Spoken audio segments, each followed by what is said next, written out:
ሰላም የተወደዳችሁና የተከበራችሁ የኦሜጋ ኒውስ ቤተሰቦቻችን፣ ዛሬ ስለ ኢራን አሜሪካና እስራኤል ጦርነት አዳዲስ መረጃዎችን እናካፍላችኋለን። እስከ ፕሮግራማችን ፍጻሜ ከኛ ጋር እንድትዘልቁ በትህትና እየጠየቅን ቻናላችንን ላይክ፣ ሰብስክራይብ እና ሼር በማድረግ እንድታበረታቱን እንጠይቃችኋለን። በመካከለኛው ምስራቅ የተቀሰቀሰው ጦርነት በኢትዮጵያና በዓለም ኢኮኖሚ ላይ የደቀነው ስጋት ምን ይመስላል? በመካከለኛው ምስራቅ የተቀሰቀሰው ጦርነት የዓለም ኢኮኖሚን እንደገና ችግር ውስጥ እየከተተው ይገኛል ተብሏል። አሜሪካና እስራኤል ተጣምረው በኢራን ላይ የከፈቱት አዲስ ጦርነት እየደረሰ ካለው ሰብአዊ ቀውስ ባሻገር ዓለም ኢኮኖሚያዊ እንቅስቃሴዎች ላይ ከወዲሁ ጫናን ማሳረፍ ጀምሯል። በዚህም በተለያዩ የዓለም ሀገራት የዋጋ ንረት እንዲቀሰቀስ መንስኤ ከመሆኑም በላይ ዓለም አቀፋዊ የዋጋ ንረትን ሊያስከትል እንደሚችል እየተሰጋ ነው። በተለይ ጦርነቱ የሚካሄድበት አካባቢ የዓለም ከፍተኛ ነዳጅ አምራች የሚገኙበት በመሆኑ እንዲሁም ነዳጁንም ለማጓጓዝ ብቸኛው መውጫ በር የሆነው የሃርሞዝ ሰርጥ መዘጋት የነዳጅ ዋጋን ከማናሩ ባለፈ የስርጭት መስተጓጉልንም እየፈጠረ ይገኛል። እስከ ትናንትና ድረስ በነበረው የዓለም ነዳጅ ዋጋ የአንድ በርሚል ነዳጅ በ13 በመቶ ጭማሪ ማሳየቱ ባለፈ ከዚህም በላይ ሊጨምር እንደሚችል እየተጠበቀ ነው። ምርቱንም በቀላሉ ለማግኘት ለማጓጓዝ አስቸጋሪ ሁኔታ መፈጠሩ በዓለም ኢኮኖሚ ላይ ሊፈጥር የሚችለውን ተጽዕኖ ቀላል እንደማይሆን ትንታኔዎች እየተሰጠበት ነው። የኢኮኖሚው ባለሙያው ቆስጠንጢኖስ በረ ተስፋ እንደሚገልጹት የአሁኑ ጦርነት ኢኮኖሚው ላይ ይዞት የሚመጣው ጦስ የኮቪድ-19 ወረርሽኝ እንዲሁም የዩክሬንና ሩሲያ ጦርነት አስከትሎት ከነበረው ጉዳት የበለጠ ሊሆን ይችላል ይላሉ። ዓለም እንደገና ሌላ ኢኮኖሚያዊ ቀውስ ውስጥ እንድትገባ ያደረገው ይህ ጦርነት በተለይ አሁን የተቀሰቀሰው ጦርነት የሚራዘምበት ሁኔታ ከተፈጠረ የዓለም ኢኮኖሚ በእጅጉ ሊጎዳው እንደሚችል ጠቅሷል። ኢትዮጵያን ጨምሮ ነዳጅ የሚገዙ አገሮች የነዳጅ ወጪያቸውን የሚያንር ከመሆኑም በላይ በውድም ዋጋ ቢሆን ነዳጁን ለማግኘት የሚቸገሩበት ሁኔታ መፈጠሩ አገራዊ ኢኮኖሚያቸው ላይ አሉታዊ ተጽዕኖ እንደሚያሳርፍ ዶክተር ቆስጠንጢኖስ ይገልጻሉ። የጉዳት መጠኑ ሊለያይ ቢችልም ችግሩ ብዙዎችን የዓለም አገሮች የሚነካ መሆኑ ከወዲሁ እየታየ በመሆኑ በተለይ ጦርነቱ በቶሎ የማይቋረጥ ከሆነ ከዚህ ቀደም ከነበሩ የኢኮኖሚ ቀውሶች የበለጠ ጉዳት ሊያስከትል ይችላል የሚል ስጋታቸውንም አንጸባርቀዋል። ኢትዮጵያ 50 በመቶ የሚሆነውን ዓመታዊ የቤንዚን ምርት እንዲሁም 100 በመቶ የሚሆነውን የአቪዬሽን ነዳጅ የምታስገባው ከኩዌት ሲሆን የኢራን የሚሳኤል ውርጅብኝ ገፈት ቀማሽ ከሆኑትና የነዳጅ ማጣሪያዎቻቸው ከተመቱባቸው የመካከለኛው ምስራቅ አገራት መካከል አንዷ ኩዌት ነች። የጠቅላይ ሚኒስትር አብይ አህመድ በቅድሚያ ስልክ በመደወል ኢትዮጵያ ከጎናቸው እንደምትቆም በመግለጽ ካበረታቷቸው የመካከለኛው ምስራቅ አገራት መካከል ቀዳሚዋ ኩዌት ነች። ከኩዌት በተጨማሪ ጠቅላይ ሚኒስትሩ በስልክ ያነጋገሩት የኳታሩን መሪ እንደሆነ የውጭ መገናኛ ብዙሃን ዘግበዋል። ኢኮኖሚያዊ ጉዳቱ የነዳጅ ዋጋ ጭማሪ በማሳየት ብቻ የሚያበቃ ሳይሆን እንደ ግብፅ ያሉ አገሮች ደግሞ በእጅጉ ተጎጂዎች እንደሚሆኑም ዶክተር ቆስጠንጢኖስ ጠቁመዋል። ግብፅን በተለየ ተጎጂ የሚያደርጋት የመርከብ እንቅስቃሴዎች መስተጓጎልና ስዊዝ ካናልን ከሚያቋርጡ መርከቦች ብቻ በቀን የምታገኘውን ከ800 ሚሊዮን ዶላር የሚያሳጣት በመሆኑ ነው። እንደ ቻይና ያሉት አገሮችም በተለይ ተጎጂ የሚሆኑበት ሁኔታ በግልጽ እየታየ ነው። ቻይና ከኢራን ብቻ የምትወስደው የነዳጅ መጠን ከፍተኛ መሆኑን በመጠቆም ይህ መቋረጡ የቻይና ኢኮኖሚ ላይ የሚፈጥረው ጫና በሌሎች ሀገሮች ላይም በተዘዋዋሪ ጫና እንደሚያመጣ አስረድተዋል። የፋይናንስና የኢኮኖሚ ባለሙያው አቶ አሰግድ ገብረ መድህን በበኩላቸው በመካከለኛው ምስራቅ የተጀመረው ጦርነት የዓለም ንግድ ሰንሰለትን እንደገና እንዲበጣጠስና ኢኮኖሚያዊ እንቅስቃሴዎች እንዲስተጓጎሉ የሚያደርግ ነው ይላሉ።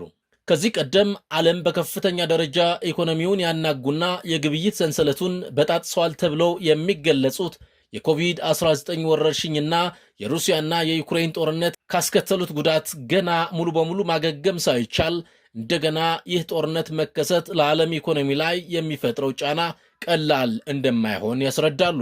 የኮቪድ ወረርሽኝ ቀረ እንጂ በኢኮኖሚው ላይ የሚያሳድረው ተጽዕኖ አልቀረም የሚሉት አቶ አሰግድ አሁንም የሩሲያና የዩክሬን ጦርነት ባለመብረዱ በዓለም አቀፍ ደረጃ መሰረታዊ የሚባሉ ምርቶች ላይ ያሳደሩት የዋጋ ጭማሪ እስካሁን ሊወርድ ያልቻለ መሆኑንም ያስታውሳሉ።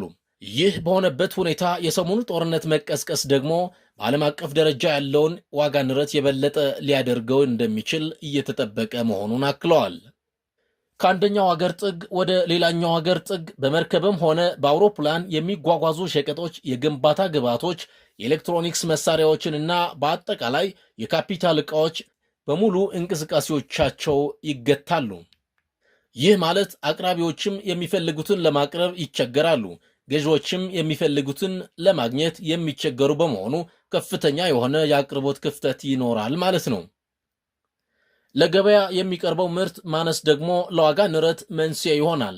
ጦርነቱ የሚካሄድበት አካባቢ የተወሰነ የዓለም ክፍልን ወይም በጥቂት ሀገሮች ዙሪያ የሚካሄድ ቢሆንም ጉዳቱ ለዓለም የሚተርፍ በመሆኑ ኢትዮጵያና መሰል ሀገሮችም በቀጥታ ተጎጂ የሚሆንበት ሁኔታ መፈጠሩ እንደማይቀር አስረድተዋል። ሌላው ቀርቶ እንደ ኢትዮጵያ አየር መንገድ ያሉ ትልልቅ አየር መንገዶች ጦርነቱ የሚካሄድበት አካባቢ ወዳሉ አገሮች በረራ በማቋረጣቸው ብቻ ያገኙት የነበረውን ገቢ ያሳጣቸዋል። የመካከለኛው ምስራቅ አገሮች ሙሉ በሙሉ ከአየር ትራንስፖርት ውጭ ሆነዋልና ወደ እነዚህ አገሮች የሚበሩ አየር መንገዶች አገልግሎት መስተጓጎልና የመርከቦች እንቅስቃሴ መገታት በአጠቃላይ የአገራት የወጪና የገቢ ንግድ እንቅስቃሴን በእጅጉ እንደሚጎዳው ገልጿል። በዓለም አቀፍ ደረጃ ቱሪዝምና የቱሪዝም ኢኮኖሚ ይጎዳል። ኢትዮጵያ ወደ መካከለኛ ምስራቅ የምትልከው የስጋ፣ የቡናና ሌሎች ምርቶች ወጪ ገቢ ላይ ተጽዕኖ ያሳርፋል ብለዋል። እንደ ዶክተር ቆስጠንጢኖስ ገለጻ ከሆነ ደግሞ ከኢኮኖሚ ባሻገር የበለጠ ስጋት ሊሆን ይችላል ያሉት ጉዳይ ኢራንን የሚደግፉ አክራሪዎች በሶማሌና በሱዳን ውስጥ ያሉ በመሆኑ ምን ሊያደርጉ እንደሚችሉ አለመታወቁ ነው ይላሉ። دشمن دلش میخواد ما و کشورهای اسلامی در جنگ باشیم، اختلاف بین ما و کشورها ایجاد بکنه. بارها و بارها گفتیم و نیت و هدف مقام معظم رهبری این بوده ما با کشورهای همسایه خودمون برادریم، باید ارتباطاتمون خوب باشه. اما اتفاقی که داره رخ میده اینه که از هر کشوری بخوان به خاک ما حمله کنن و تجاوز کنن، طبیعتا ما مجبوریم جواب اونها رو بدیم و این چیزی رو که میخوایم جوابشون رو بدیم معنیش این نیست که ما با اون کشور دعوا داریم، معنیش این نیست که ما خدای نکرده میخوایم مردم اونجا رو ناراحت بکنیم. ایران ما و مملکت ما به این سادگی در مقابل قلدری، در مقابل ظلم، در مقابل تجاوز سرخم نخواهد کرد و نکرده و امکان نداره به این سادگی در مقابل این تهدیدایی که اینا میکنن ملت قهرمان ما عقب بکشه. ኢራን ሰሞኑን እንደምታደርገው መቀጥቀጥ የያዘችው የአሜሪካን ወዳጅ ሀገሮችን ነውና ደጋግሞ ጥቃት በማድረስ አሜሪካንን ከድርጊቷ ማዕቀብ እንችላለን በማለት ያገኙትን ሀገር ሊመቱ ስለሚችሉ በኢትዮጵያ በኩል ጥንቃቄ ያሻል ይላሉ። ስጋቱን ተረድቶ የጸጥታ ችግር እንዳይፈጠር ነቅቶ መጠበቅን ሁሉ ይጠይቃል ይላሉ። ጦርነቱ በቀጥታም ሆነ በተዘዋዋሪ ኢትዮጵያ ላይ ሊኖረው የሚችለውን ተጽዕኖ በተመለከተም አቶ አሰግድ በቀጥታም ሆነ በተዘዋዋሪ ተጎጂ የሚሆንበት ዕድል የሰፋ ነው ይላሉ።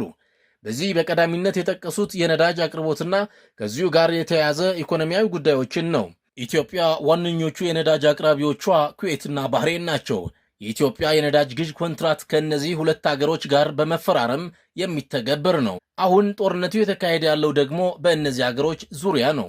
ከኢራን የተተኮሱ ሮኬቶችም እነዚህ አገሮች ላይ ማረፉ ሲታወስ ኢትዮጵያ ከእነዚህ አገሮች ጋር የግዥ ኮንትራት የተፈራረመችበትን ነዳጅ ማጓጓዝ የማይችልበትን ሁኔታ ይፈጠራል።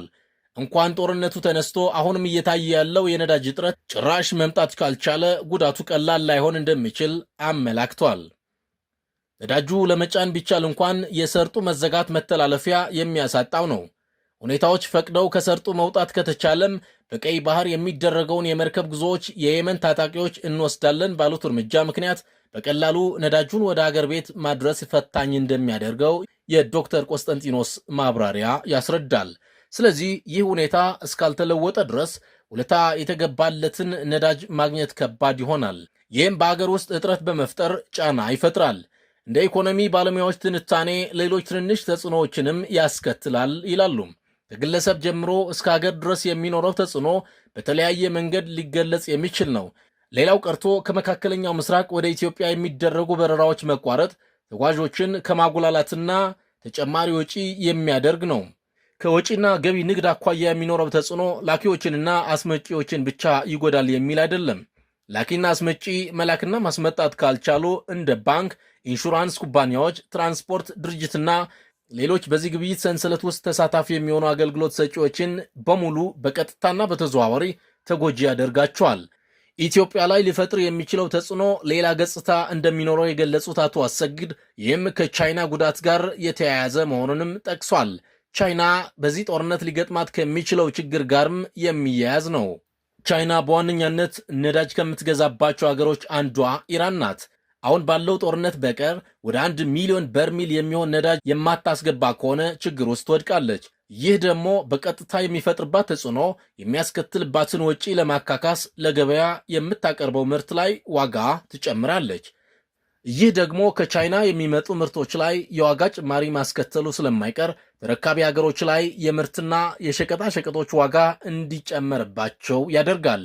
ስለዚህ አገሮች በቀጥታ ከሚደርስባቸው ጉዳት ባሻገር የተለያዩ ምርቶችን በማቅረብ የሚታወቁ እንደ ቻይና ያሉ አገሮች ጦርነቱ የሚያደርስባቸው ጉዳት ሌሎች አገሮች ላይም ተጽዕኖ ያሳርፋል።